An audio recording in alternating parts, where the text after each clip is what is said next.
Hello guys, welcome to मजाल institute. सो इस video में हम जो अपने कोडिंग डिकोडिंग के क्वेश्चंस हैं वो प्रैक्टिस करने वाले हैं। जो यहाँ पे क्वेश्चन मैंने सेट किए हुए हैं ये मोस्ट लाइकली जो जेके एसएसबी के एग्ज़ाम अभी होने वाले हैं रिसेंट, उसमें आ सकते हैं ये क्वेश्चंस। तो ये बड़े ज़्यादा इंपॉर्टेंट क्वेश्चन है, आप खुद प्रैक्टिस करना है इसको ट्राई करने की, और अगर नहीं होता फिर हम साथ में सोल्यूशन देखते हैं इसके। ठीक, तो स्टार्ट करते हैं अपने क्वेश्चन हम। जैसे कि फर्स्ट क्वेश्चन है, in a certain code clock is written as XOLP। ठीक है, एक कोड में जो क्लॉक है उसको लिखा हुआ है XOLXP इस फॉर्म में। How will LOTUS lotus will be written in this same code. ठीक है, सो फिर हमें बताना है कि जो लोटस होगा उस कोड में वो हमें कैसे लिखेंगे उसे हम। तो जैसे कि मैंने अपनी पिछली वीडियो में बताया था आपको कि आपने इस तरह के डायग्राम आपने ड्रॉ कर देनी है जिससे कि आपको इजी हो जाए ये कोडिंग डिकोडिंग वाले क्वेश्चन सॉल्व करने के लिए। सो ये फर्स्ट क्वेश्चन इसी के ऊपर बेस है। सो जैसे कि यहाँ पे इन्होंने दिया हुआ है क्लॉक वाला। ठीक है, तो क्लॉक किस तरह से लिखी है इन्होंने, CLOCK। Clock is written as XOLXP। ठीक है, इस तरह से। तो यहाँ से अगर हम देखें अपने डायग्राम से, जो C का ऑपोजिट होता है वो होता है X। ठीक है, तो यहाँ पे क्या दिया हुआ उन्होंने, ऑपोजिट वाले वर्ड्स लिखे हुए हैं। ठीक है, L का यहाँ पे हम ऑपोजिट देखें तो L का होता है O। ठीक है, फिर O का क्या होता है, यही L। C का क्या होता है X। ठीक है, और K का ऑपोजिट क्या होता है, K का ऑपोजिट यहाँ पे हम देखें तो क्या आता है P। ठीक है, तो इस तरह का हमारा पैटर्न बन रहा है, इस लॉजिक से इन्होंने ये लिखा हुआ है। तो हमें पूछा क्या है, किसके बारे में कौन सा कोड फाइंड करना है, हमने करना है लोटस का, LOTU और S। ठीक है, तो यहाँ से अगर हम L देखें, L का ऑपोजिट कौन है, O, तो यहाँ आ जाएगा O का ऑपोजिट L। T का ऑपोजिट कौन है यहाँ पे, G, तो T का ऑपोजिट G। U का ऑपोजिट कौन है, U का ये ऑपोजिट F, और S का ऑपोजिट कौन है, S हमारा यहाँ पे, और इसका ऑपोजिट है H। तो जो आंसर फिगर आ रही है हमारे पास वो ये आ रही है OLGFH। अब ऑप्शन देखते हैं हमारा, जो ए ऑप्शन है। ठीक है, OLGFH ये हमारा राइट आंसर हो गया। ठीक है, सो इस तरह से आपने अगर डायग्राम ड्रॉ किए तो जल्दी से क्वेश्चन हो जाता है ये, नहीं तो काफ़ी ज़्यादा टाइम लगता है ऐसे क्वेश्चन में। ठीक है, तो फर्स्ट क्वेश्चन हो गया। नेक्स्ट क्वेश्चन देखते हैं हम अपना। ये जो सारे क्वेश्चन ये मैंने अलग अलग तरीके से, मतलब जो अलग अलग क्वेश्चन आए हुए हैं, किस तरह के क्वेश्चन आते हैं उस तरह से मैंने लिए हुए हैं इसमें, ताकि सारे मतलब कि जितने भी डिफरेंट वेराइटीज़ के क्वेश्चन होते हैं कोडिंग डिकोडिंग में वो सारे कवर हो जाएं। ठीक है, अब नेक्स्ट क्वेश्चन देखते हैं। ये वेरी इंपॉर्टेंट क्वेश्चन है, अगर ये काफ़ी बार एसएससी के एग्ज़ाम में पूछा गया है, जेके एसएसबी के एग्ज़ाम में पूछा गया है, केएस के एग्ज़ाम में पूछा गया है, और काफ़ी ज़्यादा इंपॉर्टेंट क्वेश्चन है और काफ़ी बच्चे इसे करने में कन्फ्यूज़ भी हो जाते हैं। ठीक है, सो इसको पढ़ते हैं क्या लिखा हुआ है।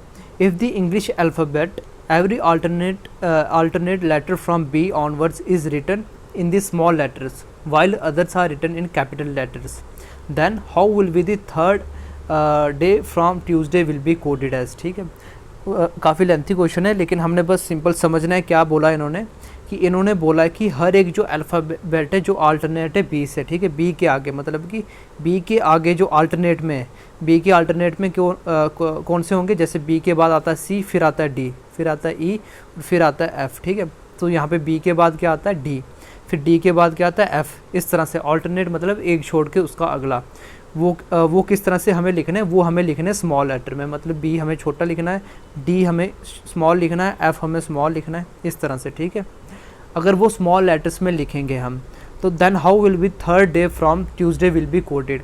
जो तीसरा दिन होगा ट्यूसडे से, अब ट्यूसडे से तीसरा दिन कौन सा हो गया, ठीक है, ट्यूसडे, वेडनेसडे, थर्सडे और Friday.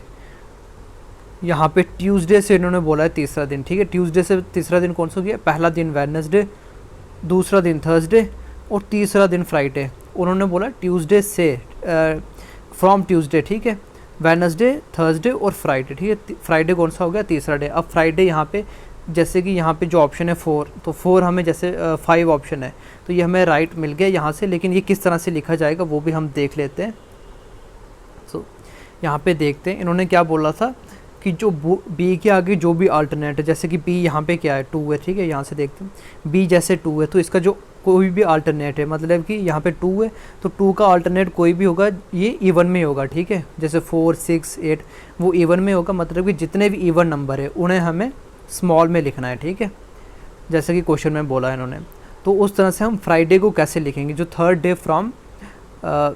From Tuesday will be coded as third day from Tuesday हो जाता है फ्राइडे, तो फ्राइडे को किस तरह से लिखेंगे हम, एफ यहाँ पे 6 है, 6 क्या है, इवन है 6, एफ 6 पे 6 इवन है, ठीक है, तो एफ को स्मॉल लिखेंगे। फिर उसके बाद आता है आर, तो आर क्या है यहाँ पे 18 में, 18 भी इवन नंबर, इसको भी स्मॉल लिखेंगे।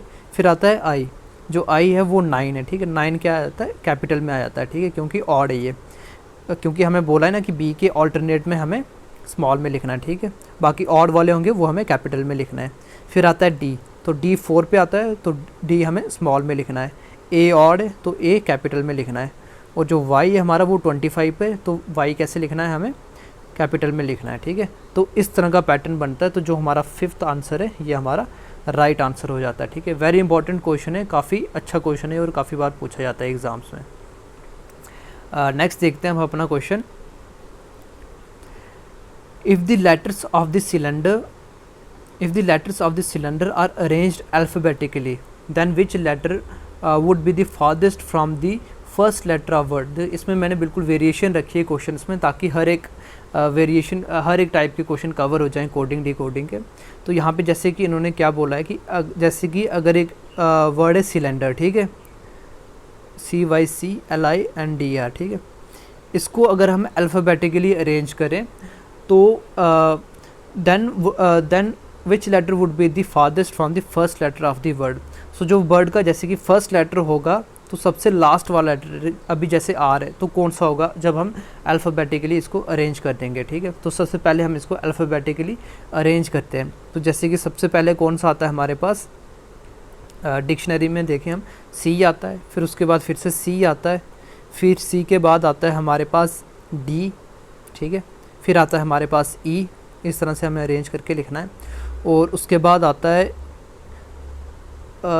ई के बाद आ गया हमारे पास आई, ठीक है, आई आ गया यहाँ पे IJKL, तो यहाँ पे एल अगर है यहाँ पे तो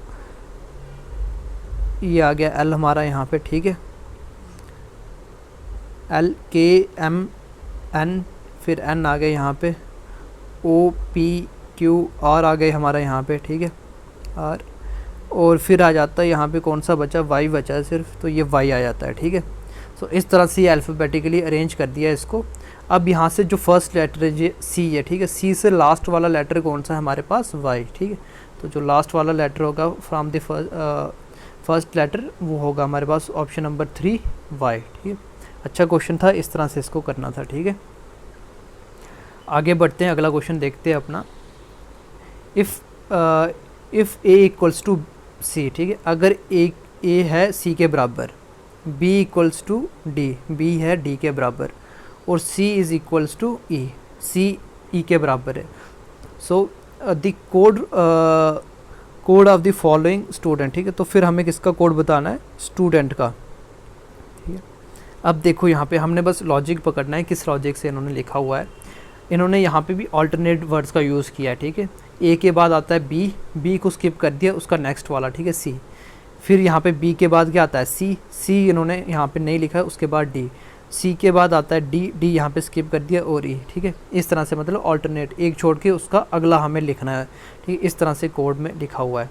तो यहाँ पे अगर हम देखें एस के बाद क्या आता है, एस के बाद आता है टी के अगले वाला कौन सा होता है, यू, ठीक है, फिर टी के आगे क्या आता है, टी के आगे यू के आगे क्या होता है, वी, इस तरह से एक छोड़ के अगला, यू के बाद क्या आता है वी के आगे क्या आता है डब्ल्यू, ठीक है। फिर यहाँ पे लिखा हुआ डी के आगे आता है ई के बाद आता है एफ, ठीक है, ई के बाद आता है एफ के आगे आता है जी, एन क्या आता है ओ नहीं लिखना है हमें, ओ का अगला क्या होता है पी, फिर टी के बाद फिर से यू के आगे वी, ठीक है। सो ये कोड बन गया हमारे पास UVWFGPV, UVWF, ये ऑप्शन नंबर सी, UVWFGP। सो ये इसका राइट आंसर हो जाएगा, ठीक है। अच्छा क्वेश्चन था ये, एग्ज़ाम में काफ़ी बार आते हैं ऐसे क्वेश्चन भी, ठीक है। अगला क्वेश्चन देखते हैं हम अपना, क्वेश्चन नंबर आ गया हमारे पास 5, ठीक है। अब इसमें क्या दिया हुआ है, इसमें कुछ कलर्स वाले क्वेश्चन हैं, तो कलर देखते हैं किस तरह से करने हैं इसको। In a certain code black means orange, ठीक है। सो जो ब्लैक है उसका मतलब है ऑरेंज, ऑरेंज मीन्स वॉयलेट, लेकिन ऑरेंज का मतलब है वॉयलेट, ठीक है। वॉयलेट मीन्स ग्रीन, लेकिन वॉयलेट का भी मतलब है ग्रीन, ठीक है। ग्रीन मीन्स वाइट, और ग्रीन कलर है उसका मतलब है वाइट, ठीक है। और जो वाइट है उस कलर का मतलब है येलो, ठीक है। और जो येलो है उसका मतलब है स्काई ब्लू, ठीक है, स्काई ब्लू। अब यहाँ पे क्या पूछा है, what is the colour of coal. So जो कोल होगा, कोल है उसका कलर क्या है, ठीक है। तो कोल का ऐसे इन जनरल हमें पता है कलर क्या होता है, ब्लैक, ठीक है। सो अगर ये कोड नहीं दिए होते तो हमारा आंसर हो जाता है ब्लैक, लेकिन यहाँ पे इन्होंने क्या दिए हुए हैं, कोड दिए हुए हैं। तो यहाँ पे स्टार्टिंग में जो इन्होंने क्या बोला था, जो ब्लैक कलर है, ब्लैक कलर का कोड क्या होता है, ओ मतलब ऑरेंज, ठीक है। Black means orange. सो यहाँ पे जो ऑप्शन 5th का हो जाएगा हमारे पास, जो ऑप्शन नंबर ए है, ठीक है, ऑरेंज, ठीक है। सो जो ए ऑप्शन हो जाएगा ऑरेंज, वो राइट आंसर हो जाएगा, क्योंकि ब्लैक कोल का कलर ब्लैक होता है और जो ब्लैक का कोड है वो है हमारे पास ऑरेंज, ठीक है। ये हो जाएगा ऑरेंज। आगे देखते हैं हम, क्वेश्चन नंबर 5 हो गया हमारा। आगे देखते हैं question number 6। In a certain code 289 means, ठीक है, 289 का मतलब है रीड फ्रॉम पेपर, ठीक है, रीड फ्रॉम पेपर, शॉर्ट में लिख लेता हूँ मैं। 276 का मतलब है, 276 का मतलब है टी फ्रॉम फील्ड, ठीक है, टी फ्रॉम फील्ड, ऐसे लिख लेता हूँ मैं, ठीक है। एंड 85, और 85 का क्या मतलब है, 85 मीन्स वॉलपेपर, ठीक है, वॉलपेपर, ऐसे लिख लेता हूँ मैं, ठीक है। अब उसके बाद क्वेश्चन क्या है हमें, हमारे पास यहाँ पे जो पेपर है, what will be the which of the following is the code of paper, paper का क्या कोड होगा, ठीक है। तो पेपर यहाँ पे कहाँ कहाँ यूज़ किया है वो देखते हैं हम पहले। तो यहाँ फर्स्ट स्टेटमेंट में पेपर है और सेकंड स्टेटमेंट में, ठीक है। तो यहाँ से अगर हमें मिल जाए तो बढ़िया है। तो जैसे कि आप देख ही सकते हो यहाँ पे क्या यूज़ किया था इन्होंने, फर्स्ट और थर्ड स्टेटमेंट ही देखते हैं सिर्फ अपने। सो यहाँ पे क्या आ रहा है, यहाँ पे पेपर है और यहाँ पे क्या है, पेपर है, ठीक है। और यहाँ पे बाकी वुड है और ये है रीड और ये है फ्रॉम, ठीक है। सो जो कॉमन आ रहा है फर्स्ट और थर्ड स्टेटमेंट में वो आ रहा है 8, ठीक है। सो जो 8 होगा वो हमारा कोड होगा पेपर के लिए, ठीक है, क्योंकि यहाँ पे पेपर यूज़ किया है, यहाँ पे पेपर यूज़ किया है, और यहाँ पे भी 289 में भी 8 यूज़ हुआ है, और यहाँ पे 85 में भी 8 यूज़ हुआ है, कॉमन आ रहा है 8 हमारे पास, ठीक है। तो जो कोड हो जाएगा वो हो जाएगा ऑप्शन नंबर डी हमारे पास, ऑप्शन नंबर बी 8 जो होगा वो कोड होगा पेपर के लिए, ठीक है। आगे बढ़ते हैं, नेक्स्ट क्वेश्चन देखते हैं। सिंपल क्वेश्चन है ये भी। इफ़ ए मीन्स प्लस, ठीक है, अगर ए का मतलब प्लस है, बी का मतलब डिवाइड है, और सी का मतलब मल्टीप्लाई है, और डी का मतलब माइनस है, तो इसकी वैल्यू क्या होगी, इसको हमें सॉल्व करना पड़ेगा। फिर देखते हैं 162 बी का मतलब डिवाइड है, ठीक है, बी का मतलब डिवाइड, मैं डिवाइड लिख लेता हूँ। फिर आ गया 27, फिर आ गया सी का मतलब मल्टीप्लाई, फिर आ गया 5, और ए का मतलब क्या है, ए का मतलब है प्लस, ए आ गया प्लस, फिर आ गया 8, फिर आ गया डी का मतलब यहाँ पे माइनस है, और फिर आ गया 35। अब इसकी वैल्यू किसके इक्वल होगी, इसको सॉल्व कर देते हैं हम।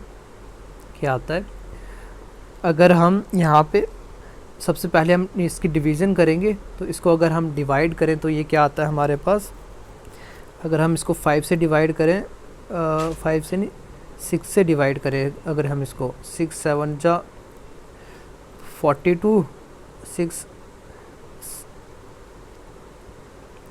से मल्टीप्लाई करें तो ये क्या आता है हमारे पास, 6 7 जा 42, 4 कैरी चले जाएगा, और ये क्या आता है 162 आ जाता है हमारे पास, ठीक है। मतलब 27 अपना 6 से कट हो जाता है, तो इसको काट देते हैं फिर हम।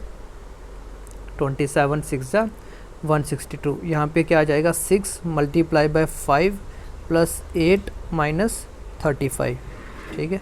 अब यहाँ से पहले क्या होगा, बॉड मास के हिसाब से पहले मल्टीप्लाई होगा, तो यहाँ आ गया 30 प्लस 8 माइनस 35।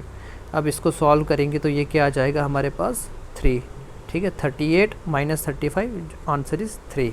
सो जो हमारा राइट ऑप्शन बन जाएगा option number B, that is 3, इसका राइट आंसर हो जाएगा, ठीक है। आगे बढ़ते अगला क्वेश्चन देखते हैं। ये थोड़ा अलग क्वेश्चन है जैसे हम कर रहे थे, ये एक तरह का सिंपल क्वेश्चन है, ठीक है। इसमें हम देखते हैं जैसे कि जो बैंकिंग है BANKING, ठीक है। बैंकिंग का कोड है LMJROMP, ठीक है। So what will be, how will king be coded, ठीक है। किंग का कोड क्या होगा। तो रीजनिंग में कभी कभी बिल्कुल ही सिंपल क्वेश्चन हमें पूछ देते हैं, जो आंसर होता है वो भी बिल्कुल हमारे सामने होता है, हमें ज़्यादा दिमाग लगाने की ज़रूरत नहीं पड़ती है। तो काफ़ी सारे बच्चे ऐसे क्वेश्चन गलत कर देते हैं, क्योंकि ऐसे सिंपल क्वेश्चन हम एग्ज़ाम में एक्सपेक्ट नहीं करते हैं लेकिन आ जाते हैं। तो आंसर बिल्कुल हमारे सामने होता है हमारे पास। तो इसलिए मैं कहता हूँ जब भी रीजनिंग के क्वेश्चन करने होते हैं तो दिमाग अपना खुला रखना होता है, ईजिली क्वेश्चन ईजिली आपको आंसर दिख जाता है। तो इन्होंने किंग का कोड पूछा हुआ है, तो जैसे कि यहाँ पे बैंकिंग लिखा हुआ, तो BAN इसके आगे KING, किंग लिखा हुआ है, ठीक है। सो किंग का कोड हमें क्या मिल जाएगा यहाँ से, ROMP। बिल्कुल हमने यही कॉपी पेस्ट कर देना, वही हमारा आंसर था, ठीक है, ROMP। सो जो ऑप्शन नंबर कौन सा ऑप्शन है यहाँ पे, D ऑप्शन, ठीक है, ROMP। KING बिल्कुल इसके नीचे जो लिखा हुआ है वही हमारा किंग का कोड होगा, ROMP राइट आंसर हो गया इसका, ठीक है। बिल्कुल ईजी सिंपल बिल्कुल क्वेश्चन। अब नेक्स्ट देखते हैं, ठीक है। In a certain code rat is written as RAT is written as 39, chat is written as CHAT is written as 32, what will be the code of Twitter। तो Twitter का क्या code होगा यहाँ पे हमारे पास, वो हमें फाइंड आउट करना है। तो सबसे पहले हम अपना लॉजिक फाइंड करेंगे कि किस लॉजिक से इन्होंने 39 लिखा है। अगर रिलेशन हमें मिल गया, वो लॉजिक हमें मिल गया, तो बाकी वाले तो ईजिली हमारे हो ही जाएंगे, ठीक है। तो ठीक है, देखते हैं हम अपना यहाँ पे क्या लॉजिक बन रहा है हमारे पास। यहाँ पे इसको थोड़ा साफ़ कर देता हूँ मैं, इनकी वैल्यूज़ लिखूँगा अभी मैं। जो R की वैल्यू होती है हमारे पास 18, A होता है हमारे पास 1 और T होता है हमारे पास 20, ठीक है। अब हमें यहाँ पे किस तरह से ये मिल रहा है, अगर हम इनको ऐड कर दें, 20 + 1 21 + 18 क्या मिल रहा है हमारे पास, 39, ठीक है। लॉजिक हमें पता चल गया। लॉजिक हम अपना वापस थोड़ा चेक भी कर लेते हैं, वेरीफाई कर लेते हैं। लॉजिक CHAT = 32, ठीक है। चैट आ गया 32 के बराबर। सो C होता है हमारे पास 3, H होता है 8, A होता है 1, T होता है 20, ठीक है। 8 और 3 11, 1 12, 12 और 20 32, 32, ठीक है। सिंपल पता चल गया। जो लेटर हैं, जो अल्फ़ाबेट हैं, उनको बस ऐड कर रहे हैं यहाँ पे, ठीक है। तो जो हमें किसका पूछा था इन्होंने, ट्विटर का, ठीक है। तो ट्विटर का क्या हो जाएगा, TWITTER। तो ट्विटर का क्या हो जाएगा, 20 प्लस, अब W का क्या आता है, 23 + 9 + 20 प्लस E हो जाता है 5 और R हो जाता है हमारे पास 18। तो इसका क्या बन रहा है हमारे पास, 20 + 23 कितना हो जाता है, 43 और 9 52, 52 + 20 72, 72 + 20 92, 92 + 18 कितना हो गया हमारे पास, 110 और 110 और 5 115। सो जो 115 कौन सा ऑप्शन है, D ऑप्शन है हमारे पास। इस क्वेश्चन का राइट आंसर बन जाता है D, ठीक है, 115। इस तरह से ही हमने करना था, सिंपल क्वेश्चन है। आगे बढ़ते हैं, आगे क्वेश्चन देखते हैं क्या है, ठीक है। अब यहाँ पे आ गया कि if cobra is written as, अगर हम कोबरा को लिख रहे हैं इस तरह से, इसको मैं लिख के दिखा देता हूँ। If cobra is written as